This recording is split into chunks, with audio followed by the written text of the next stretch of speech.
Le temps de Dieu, les prophéties. La dernière génération. La dernière génération est décrite dans le livre de Daniel 5, qui parle du train de vie qui a fait Belchatsar. Le nom Belchatsar dont le nom signifie Nabu et Télog. Nabu et Télog, Nabu dont le nom signifie annoncé. C'était le nom d'un dieu assyrien et babylonien de sagesse, de lettres et d'écriture. Au cours du 1er siècle avenu Jésus-Christ, Nabu devint la principale divinité mésopotamienne. Ses attributs sont un dragon à tête de serpent, le ciseau et la tablette à graver. Nabu est le fils de Morduché, décrit dans le livre d'Esther, comme le protecteur des enfants de Dieu, des croyants, décrit dans Esther 4. Morduché est le fils de Gère.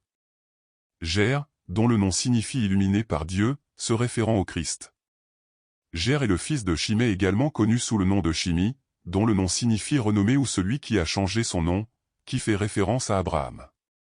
Shimée est le fils de Kish, également connu sous le nom de Ki, dont le nom signifie Appa, qui fait référence au Christ. Belchatsar vient alors annoncer la condition de la dernière génération qui précède la grande tribulation. Daniel décrit une époque où il y a de l'abondance, de la convivialité et beaucoup d'alcool. L'alcool était même apprécié avec avidité, avec beaucoup d'ambition, avec beaucoup de désir.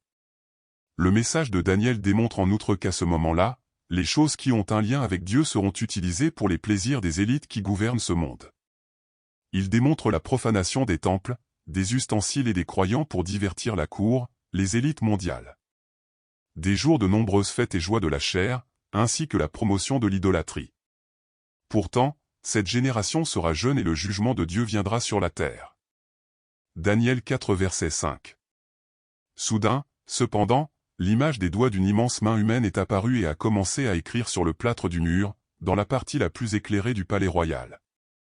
La parole montre que cette génération a en général l'ignorance de Dieu et de la croyance, mais elle révèle aussi qu'il y en a encore qui résistent à l'image de la femme qui annonce Daniel, qui a l'Esprit Saint des dieux, l'Église, l'épouse du Christ qui désigne le Christ à l'image de Daniel. Daniel 4 versets 22 à 24. Mais toi, ô Belchatsar, successeur du roi Nebuchadnezzar, tu n'as pas marché dans l'humilité, tu n'as pas humilié ton cœur, bien que tu saches bien tout ce qui est arrivé à ton père le roi. Pire, vous vous êtes exalté et vous vous êtes levé contre le Dieu du ciel. Car vous avez commandé d'apporter les coupes du temple du Très-Haut, afin que vos nobles et vos convois, vos femmes et vos concubines en boivent. Vous avez loué les dieux de l'argent, de l'or, du bronze, du fer, du bois et de la pierre, qui ne peuvent voir, entendre, sentir, et encore moins comprendre quoi que ce soit, et vous n'avez pas glorifié le Dieu qui tient votre vie entre ses mains et contrôle toutes vos voies.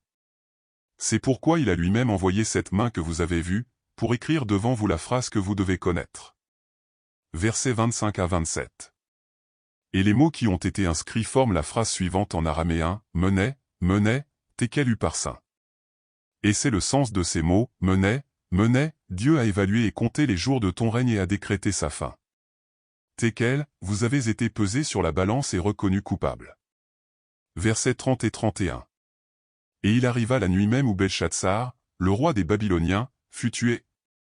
Et Darius, l'empereur de la nation du milieu, s'empara du royaume de Belchatsar, à l'âge de 62 ans. Darius s'empare du royaume de Belchatsar à l'âge de 62 ans. Darius, dont le nom signifie roi.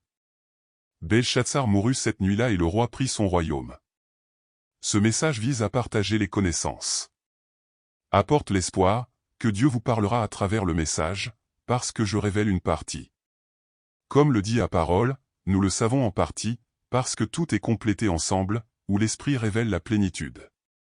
Partagez la vidéo et regardez beaucoup d'autres déjà réalisées.